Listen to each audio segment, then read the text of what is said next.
Hey everyone, my name is Shauna, and welcome to the third and final episode of the Sofia Relax version build-along.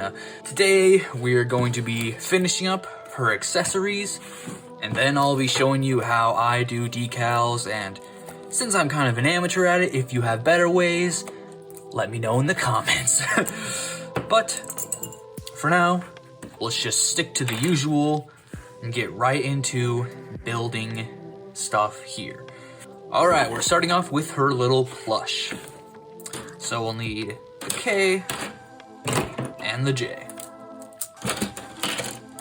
I have stuff I want to talk about, so we'll start with talking about stuff. First of all, you may wonder why. I don't know, I guess it depends on the kind of viewer you are. Maybe you're wondering, maybe you're not, but videos have been slimmer lately. Especially reviews. And, well, I had a sudden burst of inspiration, and I'm learning game development, especially in regards to the software RenPy used to make visual novels is its primary use. And it just so happens that it's a lot easier to learn than I thought it was. So I've been on like a 5-day, maybe 6-day. Actually, it's been a week. I don't know. Maybe it's been a week already. Spree of learning the game, learning the software, and how to use it, and how to make my own game. I've been making a game. Obviously, it's nothing amazing, but it has a story, and it's got plot, and it has choices, and has all the like basic elements of a visual novel. So I don't know, like I'm having a lot of fun with it, and it's consuming a lot of my time.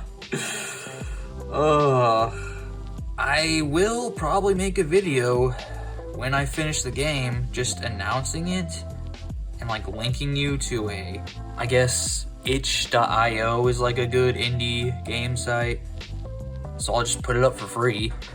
You can try it out, because like the game itself I know is bad. Like the story's lacking, the overall development, all that, it's lacking, right? Because it's my first game, and so I'm literally just making this game to practice the coding and learning it. So I have done artwork for everything, but it's really bad. But it's bad because I'm not spending any amount of effort or time on it. I'm just literally slapping stuff together in Photoshop to help get the image across, so it's still a visual novel and just not a novel that you read on your computer. So yeah, I've been doing that, and yeah, I'll release it when it's done and you can play it. And only kind of criticism I'm looking for is just criticism on the game in a coding or gameplay standpoint. If you're gonna complain about how boring it is, how bad the story is, blah blah blah, I ain't gonna listen to you. All I really care about is just the actual gameplay. If it, like the choices, how they worked, because it's not a kinetic novel. There's multiple different endings you can get, and it all depends on the choices you make. So it's like actually got that kind of classic visual novel gameplay where certain choices you make will affect the end. So there's that little story. Otherwise, another thing I wanted to talk about is a game I'm playing that I feel like isn't well known, or I figured it would have more players than it seems to, and that is the visual novel gacha style, or it's a gacha game, visual novel style story with, like they all seem to be, along with gameplay, is Counterside. It's probably my current favorite gacha game right now. I have been playing Fate Grand Order for 4 years. Coming up this June, I will have played Fate Grand Order every day for 4 years. Anyways, that's not the point. What I'm saying is, yes, I like Fate Grand Order a lot. It's probably the best visual novel gacha style game in my opinion, but that's because I like the Fate universe and I already have exposure to it. But yeah, Counterside is the new one I've playing. I started it when it came out on global for Steam. Been playing it every day since. I think I actually missed a day one night when coding, because I just coded all the way till bedtime. But yeah, if you haven't checked it out, I highly recommend it. Not sponsored, obviously, but the story is amazing. Like, it's amazing. And it's an original story, not based off an anime. It's not based off of crap like Fate, where it uses historical figures as characters, which is kind of whatever. It's whatever, right? I like that about that game, but at the same time, I feel like it holds the story back a little bit. Great story. Maybe if you're really into sci-fi and you've read a lot of sci-fi books, the story may not seem original, but feels like a pretty original idea to me. And oh, the characters are great. The summoning, or the gacha part of it, isn't that bad. And they're very generous with free stuff. So, I started playing, what did I say, like September, I think? And I have almost every single SSR in the game. And I haven't paid a single money to the gacha. So far, I paid real money twice for like they have like their own version of the battle passes, you know, like I know Fortnite kind of started that stuff where like you pay for a battle pass and then like in Fortnite I think you can play, if you play the game enough it renews, but in Counterside it doesn't, which is fine. But so I've paid for the battle pass twice. It's basically if you play the game enough you just unlock extra rewards and stuff. And I felt they were worth it at those times, and it's a free game, so it's like, I feel like the developers deserve some money if I've gotten like over 100 hours for free out of a game, right? So I have paid a little bit of money for it, but I have never paid, like I said, I've never paid real money for the gacha. And I have every character I could pretty much ever want. But yeah, that's all besides the point. Well, actually, to me, that's besides the point, right? Because to me, the gacha part of a game does not make or break a game. So I feel like so many people would just totally dismiss a game if they know it has a gacha system. Like, oh, it's a gacha game. Nope, not playing it. That's dumb. So yeah, Counterside, in my opinion, has got really friendly gacha rates. It's really easy to get stuff to summon in the gacha if you just play the game. And if you check the shop every day. But yeah, I'm not trying to sell you on the game. Probably what it sounds like. I'm just saying, check it out if you want to. It's like a sci-fi, futuristic, slightly dystopian, but not end of the world like Arknights felt. Like Arknights felt like it was like after the apocalypse or something. I don't know. Arknights was cool. Don't get me wrong. The story was interesting, but the battle system was just... I mean, I guess we could talk about that. Arknights, yeah, battle system wasn't for me. Didn't really like it. Although the characters in Arknights are cool, I felt like it was pretty easy to get the characters I wanted. I had some pretty cool characters, like I had like some of my favorites I got them and blah blah blah. But the actual battles were just... I don't know. Didn't feel that fun to me. Counterside, the combat also isn't particularly great. And there's some depth to it that you can reach if you are really knowledgeable and you really read like every character's skills and stuff and really get into the stuff, you know, like the deeper strategy of it. But for the most part, I just kind of make a team I think synergizes well and run with it. Usually it works. I'm not going to be able to beat any like the super hard end game difficult content or compete in PvP, which I do not care about. I'm not a PvP guy. A lot of people play Counterside because they think it has like the best PvP they've ever played in a gacha game. I'm not here to talk about that because I don't do that. But overall, yeah, the combat in Counterside it's pretty basic, but has a depth to it that makes it hard, kind of to. But, a big but, in regards to the combat though, is the battles don't actually take that long. So, like Fate Grand Order, the combat can be pretty fun, but sometimes you can get in a fight that lasts like 10 to 15 minutes.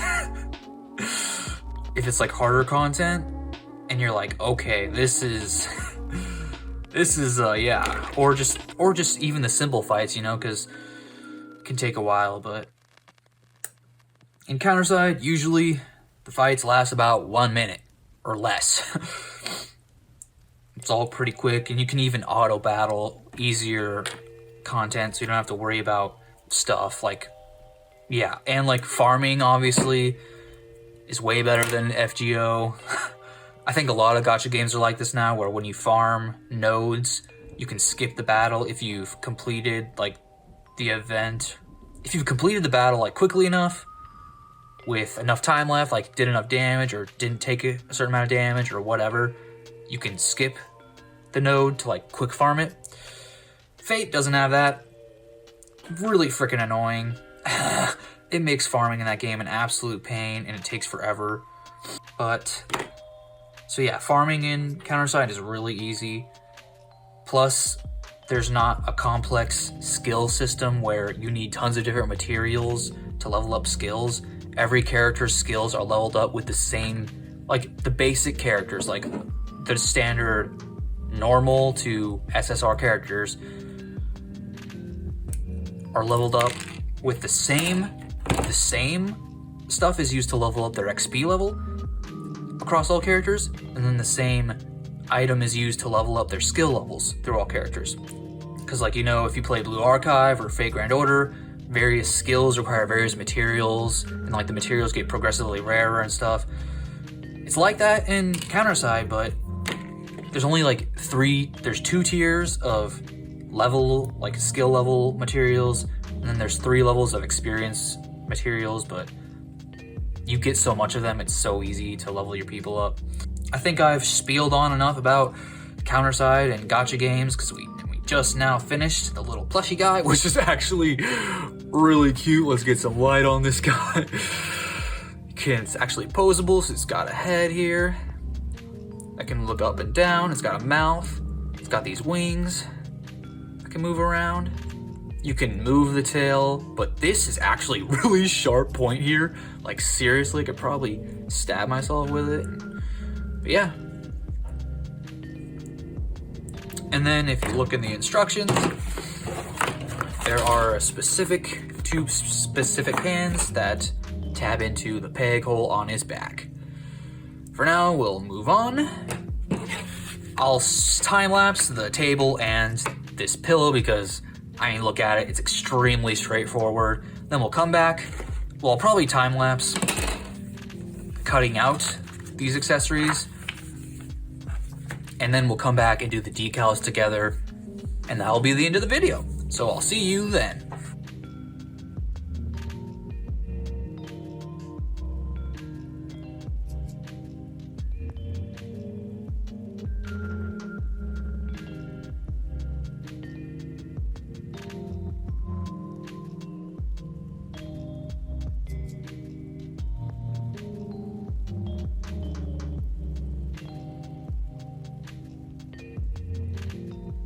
All right, we are back and we've got all the little pieces cut out.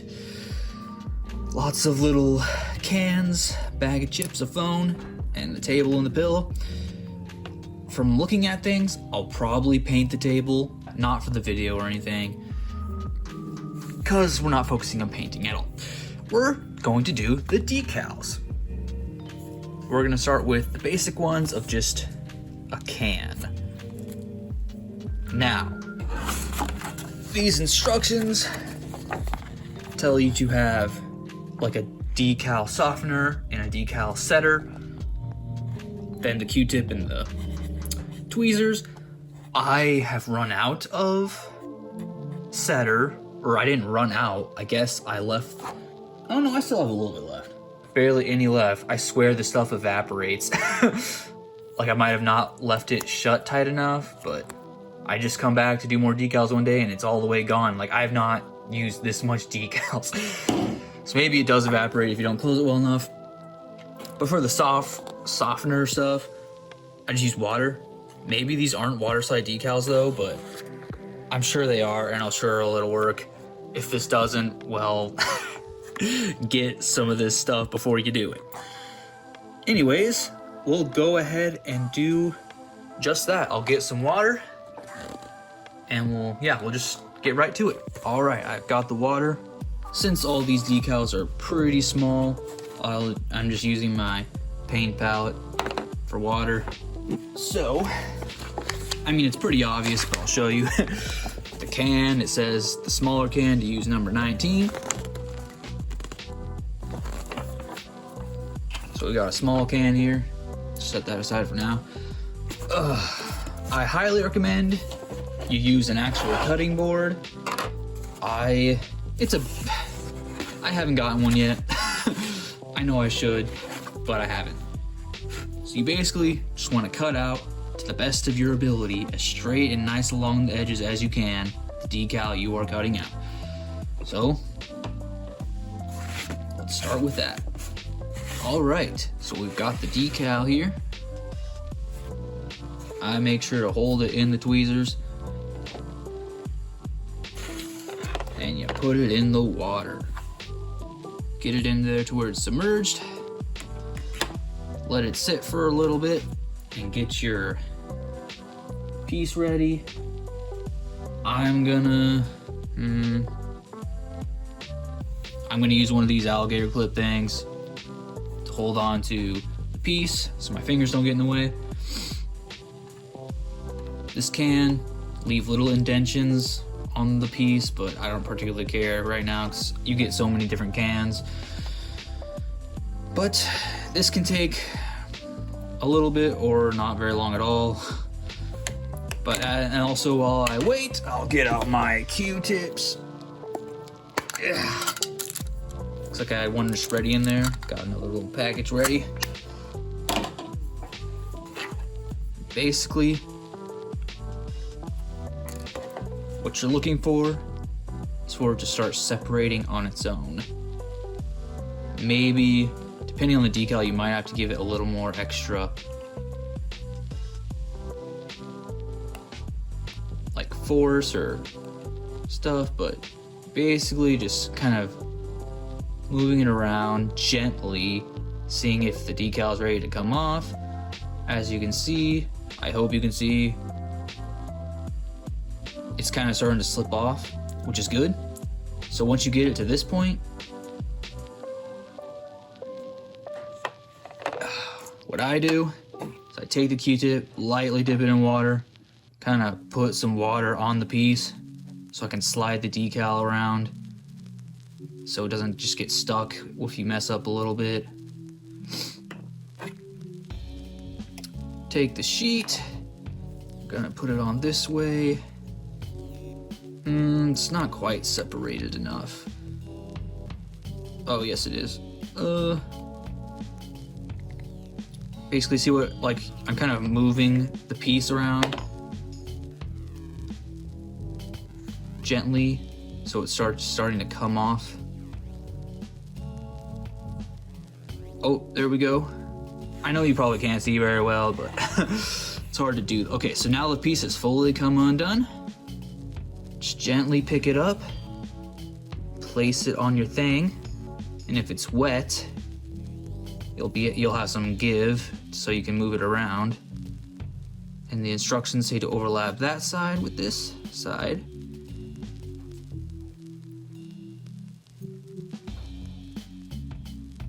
Push it up. Looks like my alligator clips are starting to get in the way, so we'll take them off. Make sure it's pushed up from the bottom.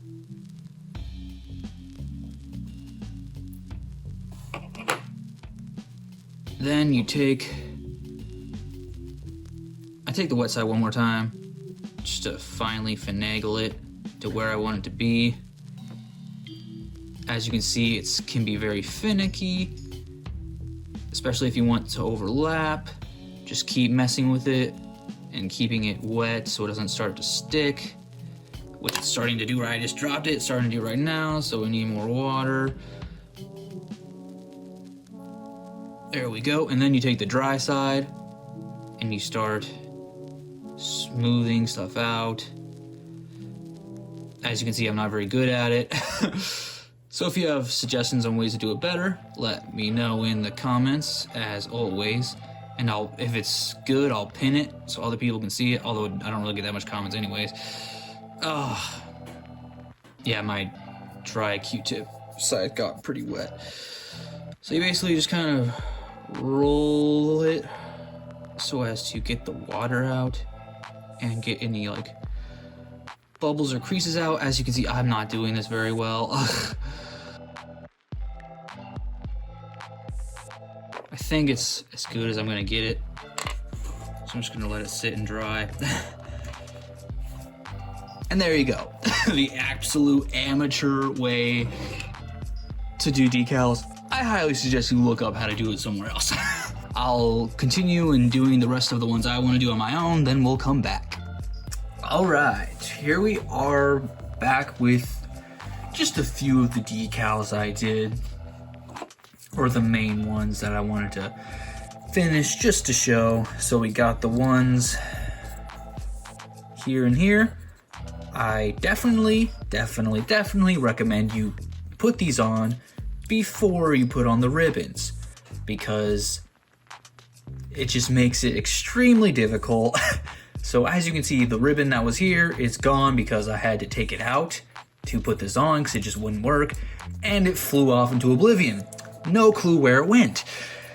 I think there might be an extra one, but it might be this bigger one, who knows. But so this one I did take out to put this one on, and I didn't have any trouble with it. Put it back, looks good. Overall, yeah, it looks good. And if you can notice, which I don't know if you can, yeah, you can definitely tell here, the gloss has kind of gone from these pieces, because as it suggests in here, for the decal setter and softener, I'm pretty sure these are like, you're supposed to use this instead of water to loosen the decal, then use the setter on the actual plastic, then you put the decal on it, something like that. Can't read the instructions obviously, but so I had a really hard time getting these to stick, so I sprayed it with a matte finish. Might have sprayed a little too much. It was hard to tell because it's such a small piece. Yeah, so it looks a lot more matte than the rest of it, which is fine, because like clothing isn't supposed to be glossy anyways. But I think it looks good. The little flowers and stuff looks good. And then we've got the chip bag, which is 3 separate decals, which is why you can tell the difference between all 3. The cuts are pretty bad.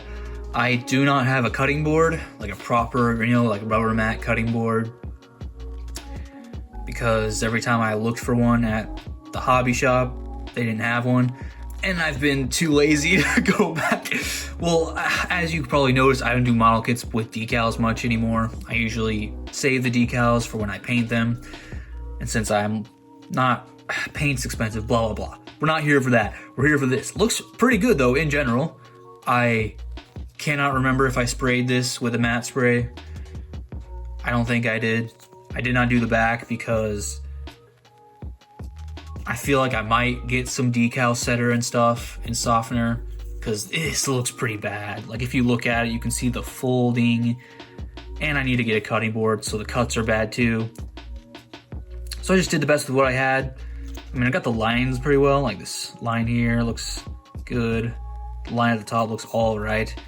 But yeah, and finally, the one you saw earlier, the can, pretty bad. You can see a lot of the wrinkles in it.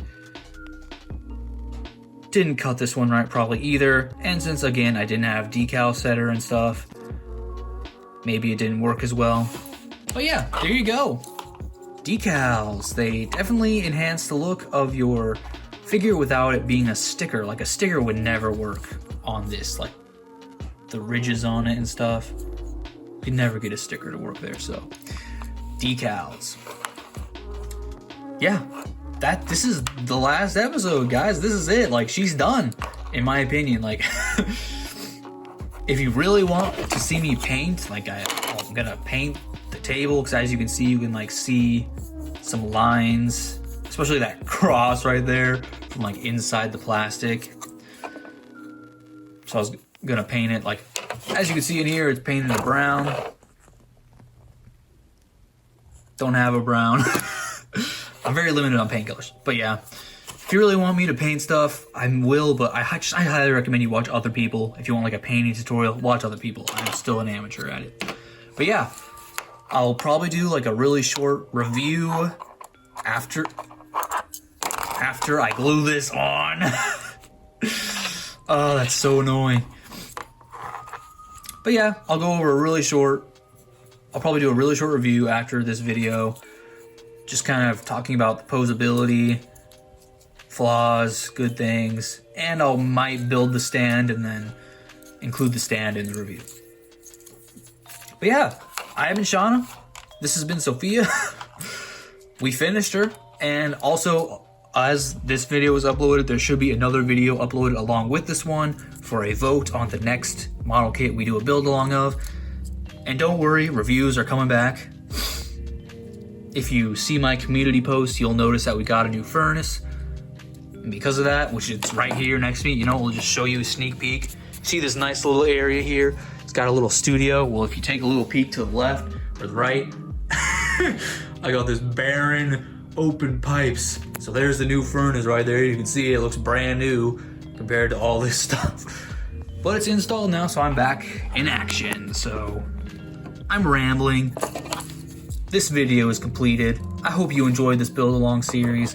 I do plan on doing another one, so watch and vote for the next figure if you want to. Thank you for watching. I wish you the best of luck in all your figure collecting adventures and model kit building ventures as well. Farewell, my friends.